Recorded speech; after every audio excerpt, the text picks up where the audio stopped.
I said this before in the first episode of the series and I'll say it again. As a professional video director, I've never considered replacing our line of professional cameras with a smartphone. But do I still hold true to this belief now that we have the iPhone 15 Pro Max? Well, let's pit this phone against our $8,000 combo of the Sony a7S III with the 24-70mm lens mounted on a professional gimbal. And just for fun, I'll put up the $800 Sony ZV-E10 for the shootout too. I can't wait to show you the results of their comparison.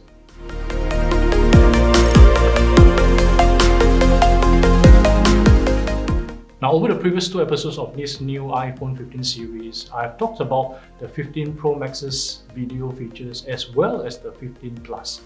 But I did not really compare them with any other cameras. So in this episode, I'll do just that. I'll be pitting the iPhone 15 Pro Max against the Sony a7S III and also put up the affordable $800 Sony ZV-E10 just for fun. Now, I won't talk about the features of the 15 Pro Max or the a7S III or the ZV-E10. For those, you can watch the previous episodes and seasons of this Media and Tech show. I'll leave the links to those videos in the description below. Oh, before I forget, like, comment and subscribe to us, okay? So back to the comparison. These are all the tests that I'll be conducting in this video.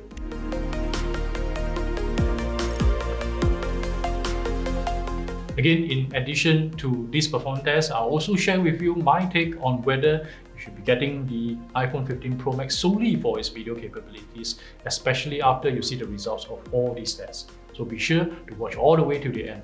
But first, let's compare some typical shots that you'll probably take. We'll start with talking head shots.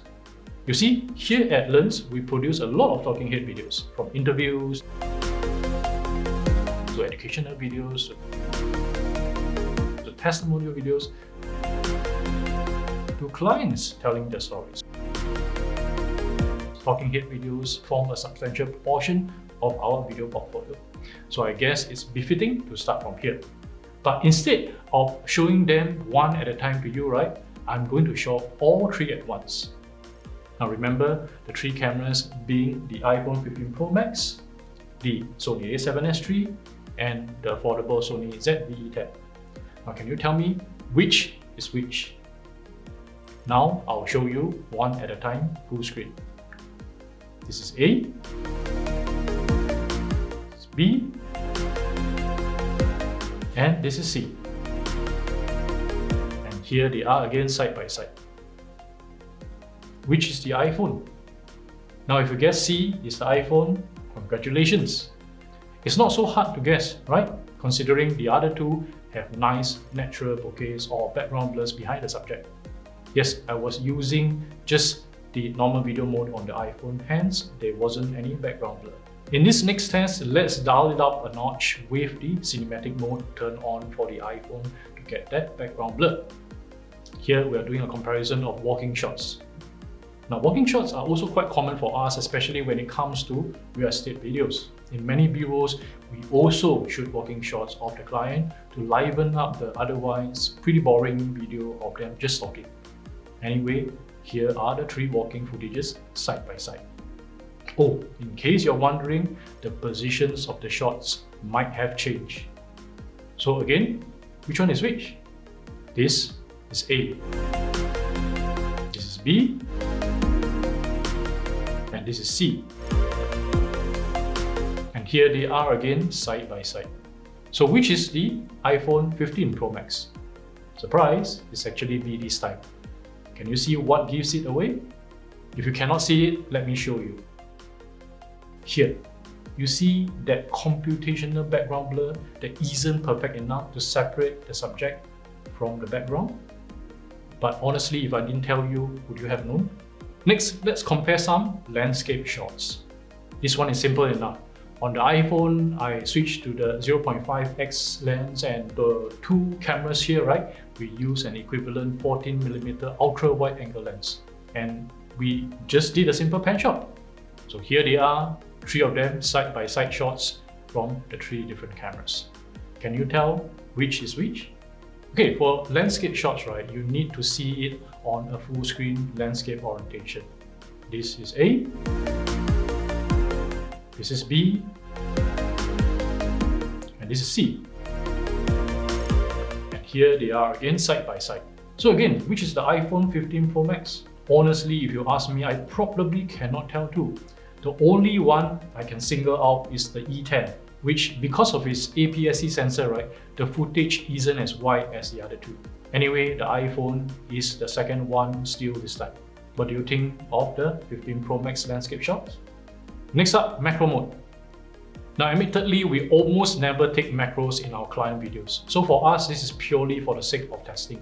But if you take a lot of flowers or insects close up, right, this might be something important for you. Anyway, here are they again, side by side. This time, I did a tilt movement instead with the macro at the end of the shots. So can you tell which is which? Here they are individually. This is A, this is B, and this is C. And here they are again side by side. So again, which is the iPhone 15 Pro Max? Again, using the same logic as the previous shot, right? You probably can eliminate the E10 in the center because of its crops. But can you tell the iPhone is the first one? Well, the dead giveaway is that on our 40mm lens, we cannot really take macro as the minimum focusing distance for our lens is actually 28cm compared to more than 10 times less for the iPhone's 0.5x lens. So I guess the iPhone wins hands down in this test. Next, we compare the shots at night and in a dark room. Now, this one should be quite obvious if you paid attention to our previous episode. But anyway, just for completeness, here are the night shots on an equivalent 24mm focal length on all three cameras. And here they are individually. Again, A, B, and C. And here they are again side by side. And here in the same order of the night shots are the shots taken in this dark room. Again in the same focal length of 24mm. Anyway, if you're wondering why 24mm, right, it's because the iPhone Pro Max main and best camera is the 1x1 and is on 24mm. Anyway, here are the three side by side again. And individually, here's A, here's B, and here's C. Can you tell which one is the iPhone 15 Pro Max? Well, I think this one is quite obvious because of the small sensor, low light performance is not really the forte on the iPhone, even for the Pro Max. In fact, any phone will not be able to compete with standard cameras. And with the Sony a7S III, which is the king of low light cameras in its range, there's really no fight. Even the E10 isn't on par with it. Next up, slow motion. Slow-mo is something we do a lot in our B-roll shots. Almost every time we shoot in 60 FPS, which allow us to slow our B-rolls to half the speed for that cinematic feel. But here, for this comparison, we are going down to 240 frames per second, or 8 times slower. So can the iPhone stack up against the professional a7S III? Here they are side by side.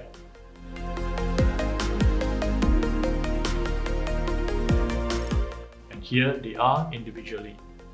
This is A, this is B,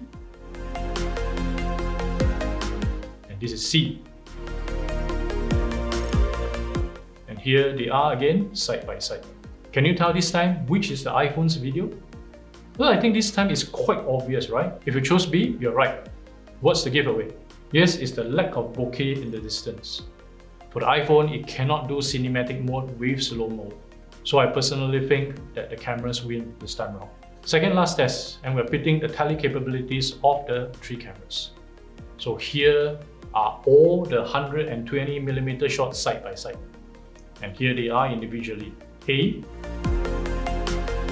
B, and C. And here they are again side by side. Which is the iPhone's shot? Well, by now you would have seen a pattern, right? If you guess B, yes, you're right. The center one is the only one without the bokeh. And in normal tele photography, especially with a focal length as long as 120 millimeters, right, the bokeh in the background can be more easily formed, sometimes even without trying. But the iPhone's small sensor just cannot create this optically.